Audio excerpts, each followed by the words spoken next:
एक ऐसा नीला कलर का पुष्प होता है, देखो छोटा है थोड़ा हमारे हाथ में, ये फूल का बेटा है, ठीक है, पूरा फूल नहीं है, ठीक है, फूल का बेटा है ये छोटा सा। अच्छा दिख रहा है? काय आस्था वालों दिखाओ तो सही, दिखाओ जरा बाजू में, और थोड़ा सा पास कर दो तो सबको नजर आ जाएगा, ठीक गया? शंख पुष्पी, अपारिजात भी बोला जाता है इसको, ठीक है। हर हर विराजो विराजो। तो एक पुष्प अपन कहते हैं, हमारे भगवान देवादिदेव महादेव को, भगवान शंकर को बड़ा प्रिय है ये पुष्प। अब किसी से पूछा जाए, आप कह रहे हो कि शंकर भगवान को ये नीला फूल, ये शंख पुष्पी भगवान शिव को इतनी प्रिय क्यों है, भगवान शंकर को इतनी प्रियता क्यों है, कोई से पूछे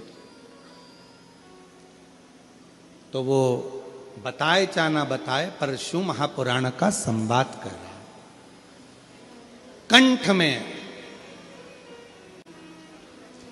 स्वयं मां जगत जननी ने 10 विद्या में से एक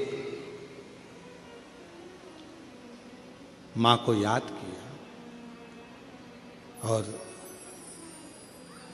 मां तारा का एक स्वरूप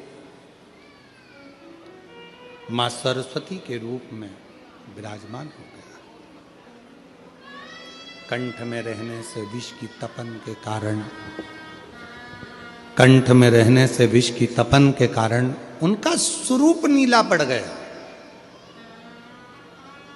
और जब उनका स्वरूप नीला पड़ गया तो भगवान देवादिदेव महादेव ने कहा, सुनो पार्वती, संसार के लोग, भूमंडल में रहने वाला यदि कोई भी मानव जिसकी विवेकता, बुद्धि, विचार, सोच, ज्ञान थोड़ा सा भी अगर उसमें कम है, तो वो नील सरस्वती का यदि आवाहन करे, मां नील सरस्वती स्तोत्र का पाठ करे, मां नील सरस्वती की स्मरण करे, तो उसकी विवेक, उसकी बुद्धि तीव्र होती है, श्रेष्ठ होती है। और सुनो पार्वती, यदि मान लो कोई नील सरस्वती का स्तोत्र का पाठ नहीं कर पाए, आराधना नहीं कर पाए, साधना नहीं कर पाए, स्मरण ना कर पाए, अगर कोई बच्चा एक शंख पुष्पी पुष्प को समर्पित कर कर जलाधारी पर, और 1 लोटा जल यदि वो समर्पित करता है, और उस जल का आचमन कोई बच्चा नित्य प्रति करता है, तो वो बच्चा धीरे धीरे विद्वत्ता धारण करता ही जाता है। जो याद करता है वो भूलता नहीं। ये मां नील सरस्वती की कथा है। 2 सरस्वती का दर्शन आपको और हमको होता है, 2 सरस्वती का स्मरण आप और हम करते हैं। एक सरस्वती जो स्वयं श्वेत वस्त्र धारण करी है, हंस पर बैठी हैं, और बड़े आनंद के साथ में मां सरस्वती का सुंदर स्वरूप है। पर एक सरस्वती ऐसी हैं जो नीला उनका स्वरूप है, और नील सरस्वती के रूप में उनकी पूजन होती है। मां नील सरस्वती महाराज,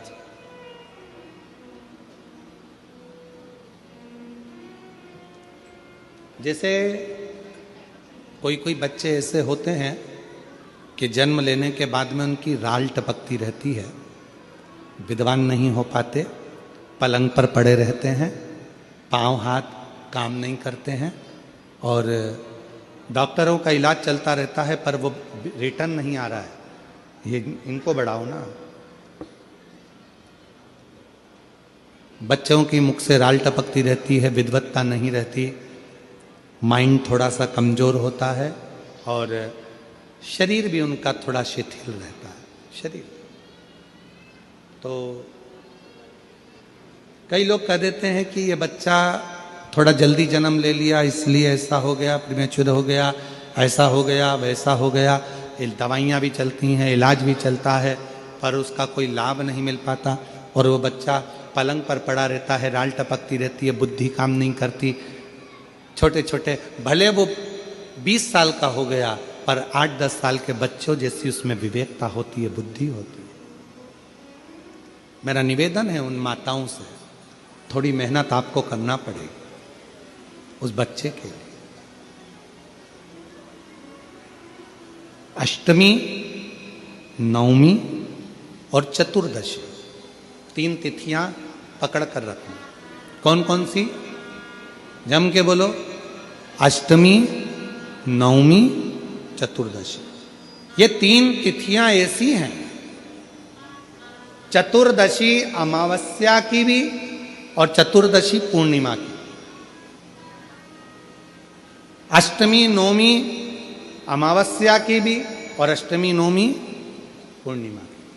ये वो तिथियां हैं जिन तिथियों में मां नील सरस्वती का स्तोत्र का पाठ कर कर एक शंख पुष्पी पुष्प, एक अपारिजात का पुष्प जलाधारी पर रखकर 7 बार अगर जल का पात्र से जल चढ़ाया जाए और उसी जल को कटोरी में झेल लिया जाए, उस जल को 3 दिन तक लगातार यदि सुबह दोपहर शाम रोज उस बच्चे को देना चालू करिए, उसके हाथ पैर भी काम करना प्रारंभ करेंगे, उसकी बुद्धि भी काम करना प्रारंभ करेगी। जो वो पलंग पर पड़े पड़े राल टपकाता रहता है, उसको लोग कहते हैं कि 18 साल का हो गया और दिमाग केवल 10 साल का है, 5 साल का है, उसमें धीरे धीरे बुद्धि प्रबल होना प्रारंभ हो जाएगी और वो भी एक दिन कार्य करना प्रारंभ कर देगा।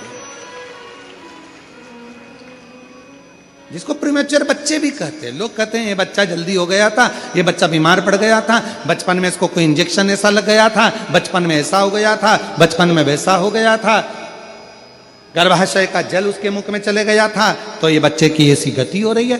उस बच्चे के लिए अगर आपके आसपास के क्षेत्र में भी कोई बच्चा ऐसा है तो उसको मां नील सरस्वती का स्मरण जरूर कराएं। और अगर आप लोगों के पास में मां नील सरस्वती का स्तोत्र का पाठ ना मिले तो प्रयास करिएगा, मोबाइल पर सर्च कर कर मां नील सरस्वती का स्तोत्र भी निकाल सकते हो। बाजार में से गीता प्रेस गोरखपुर की किताब में भी ला सकते हो, पढ़ भी सकते हो, घर में उसका स्तोत्र का पाठ भी कर सकते हो। मां नील सरस्वती स्तोत्र का स्मरण और बड़े भाव के साथ करें स्मरण। और कोई माताएं कह देती हैं, कोई बच्चा कह देता है मम्मी मुझे याद नहीं होता, याद करता हूं परीक्षा हॉल में जाकर भूल जाता हूं, मैं कुछ पढ़ता हूं बाद में जाके भूल जाता हूं, स्मरण में नहीं रहता। तो उनसे भी निवेदन है, आप मां नील पाठ नहीं पढ़ सकते, स्तोत्र नहीं कर सकते, संस्कृत में नहीं पढ़ सकते, तो मां नील सरस्वती के नाम से अष्टमी, नवमी और चतुर्दशी के दिन एक शंख पुष्पी पुष्प को, नीला कलर का जो फूल होता है बेल में लगा होता है, जो शिव जी को अति प्रिय होता है, उस पुष्प को आप जलाधारी पर रख दीजिए। जलाधारी जानते हो ना सब लोग, शिवलिंग पर नहीं, जलाधारी पर रख दीजिए और जल चढ़ाना 7 बार प्रारंभ करिए। बाबा देव अधिदेव महादेव आपको याददाश्तता में प्रवर करेगा। परीक्षा हॉल में जितना तुम याद कर कर गए हो, अच्छी मेहनत कर कर गए हो, तो भूलोगे नहीं, तुम्हारी बुद्धि तीव्र होती चली जाएगी, प्रबल होती चली।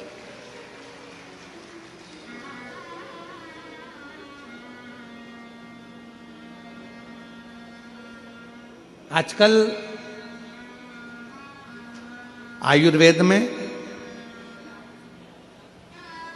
आप लोग अगर आयुर्वेदिक दवाइयाँ लेते होंगे, आयुर्वेद वालों के पास यदि जाते होंगे, तो वो भी अगर बच्चा पढ़ने में कमज़ोर है, बुद्धि से कमज़ोर है, तो उसको